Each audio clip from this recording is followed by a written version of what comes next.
आज हम लोग पढ़ेंगे दिल्ली सल्तनत का इतिहास। तो दिल्ली सल्तनत की पहले की बात करें तो अरब देशों के लोगों ने मोहम्मद बिन कासिम, उसके बाद गजनवी जो कि भारत पे 17वां आक्रमण किया। उसके बाद पृथ्वीराज चौहान आए, उसके बाद मोहम्मद गोरी, उसके बाद जयचंद्र, फिर जयचंद्र हारा तो मोहम्मद गोरी फिर आया।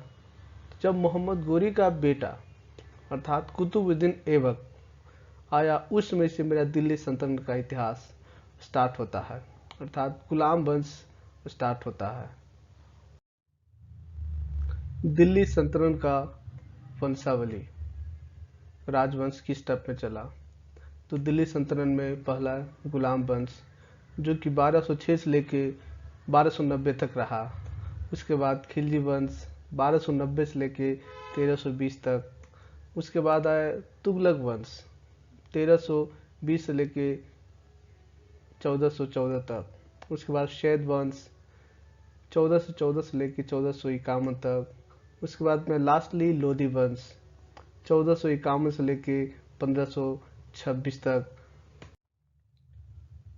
कुतुबुद्दीन ऐबक जो कि चंद्रमा का देवता, अर्थात ऐबक का अर्थ होता है चंद्रमा का देवता। ये तुर्क थे, इसको लाल बख्श के नाम से भी जाना जाता है। इसने कुतुब मीनार का नींव डाले और 2.5 दिन का झोपड़ा भी बनाए। इनको पोलो खेलते समय इनकी मृत्यु हो गई थी। उसके बाद हम लोग देखते हैं इल्तुतमिश जो कि 1210 से लेके 1236 तक राज की। अर्थात इल्तुतमिश का अर्थ होता है साम्राज्य का रक्षक।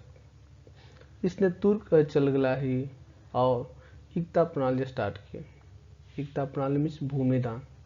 इसने कुतुब मीनार का निर्माण किया। कुतुबुद्दीन ऐबक का दास या दामाद इल्तुतमिश थे।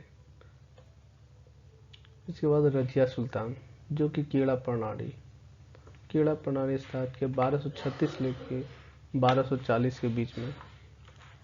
यह एक प्रथम मुस्लिम शासिका थी। ये इल्तुतमिश की बेटी थी। ये कैथल के पास इनको हिंदू संगठन ने हत्या कर दी, जो कि 12 अक्टूबर 1240 में हो गई थी। तो हत्या के बाद ये राजगद्दी बड़मशाह मिस्र, इनके बाद जो आए बड़मशाह 1240 से 1242 में। ये इल्तुतमिश के तीसरे पुत्र थे।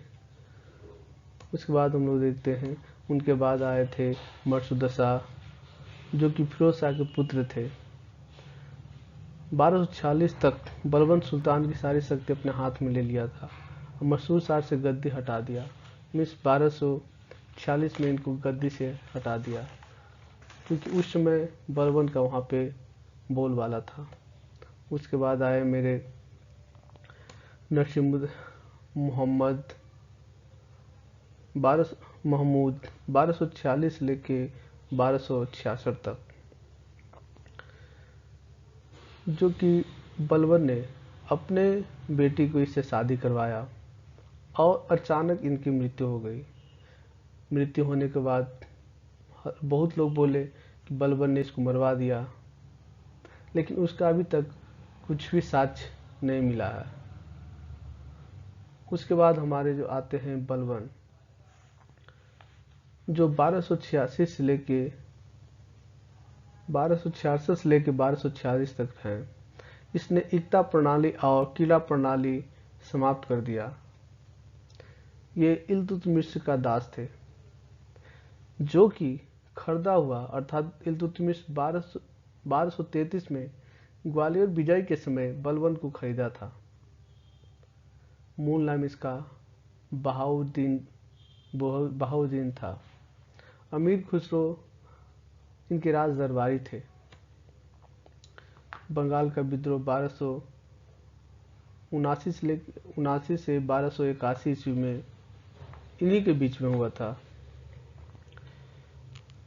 इनकी मृत्यु के बाद वहाँ पे 40 दिनों तक शोक मनाया गया। जो भी मालिक वहाँ पे थे सभी मालिक ने 40 दिन तक शोक मनाया, इवन कि भूमि पर सोए भी। उसके बाद हमारे आए केकुबाद, जो कि भूखरा खा का पुत्र थे। तो यहाँ से हमारे जो जलालुद्दीन खिलजी ने मैंने इनको उदारता देखकर इस पर हावी हो गए और आक्रमण करके अपना कैद बना लिए। कैद बनाने के बाद इनकी हत्या कर दिया गया और उसके बाद हमारा खिलजी वन स्टार्ट होता है। इम्पोर्टेंट के अनुसार से हम लोग देखेंगे कुतुबुद्दीन ऐबक।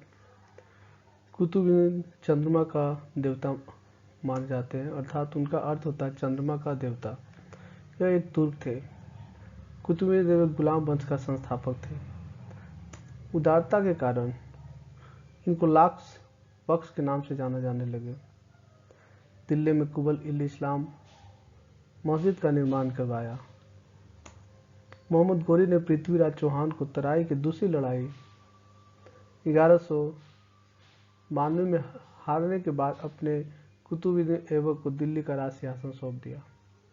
कुतुबुद्दीन ऐबक ने कुतुब मीनार का निर्माण शुरू करवाया। पोलो खेलते समय घोड़े से गिर जाने के कारण कुतुबुद्दीन ऐबक की मृत्यु हो गई। इसके बाद हम देखते हैं ये इल्तुतमिश।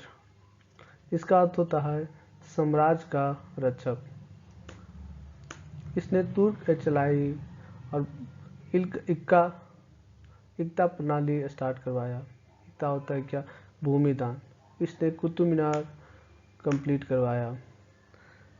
ये कुतुबुद्दीन ऐबक का दास और दामाद थे। इल्तुतमिश ने राजधानी को लाहौर से दिल्ली शिफ्ट कर दिया। इसके बाद देखते हैं रजिया बेगम,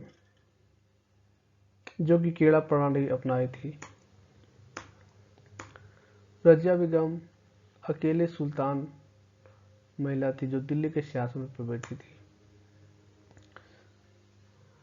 इल्तुतमिश की बेटी रजिया सुल्तान थी। इसने हरियाणा के कैथल में रजिया सुल्तान और अल्तुनिया अर्थात उनका पति की हत्या हिंदू संगठित लोगों के द्वारा कर दिया गया था। हत्या उनकी 12 अक्टूबर 1240 में हुआ था। हरियाणा के कैथल में रजिया सुल्तान का मकबरा है। केकुबाद गुलाम वंश के अंतिम शासक थे। ये दुर्बल व्यक्ति होने के कारण जलालुद्दीन खिलजी ने इन पे अधिकार जमा दिया, इनको गुलाम बना लिया और इनकी हत्या करवा दिया गया और यहाँ पे गुलाम वंश का अंत होता है।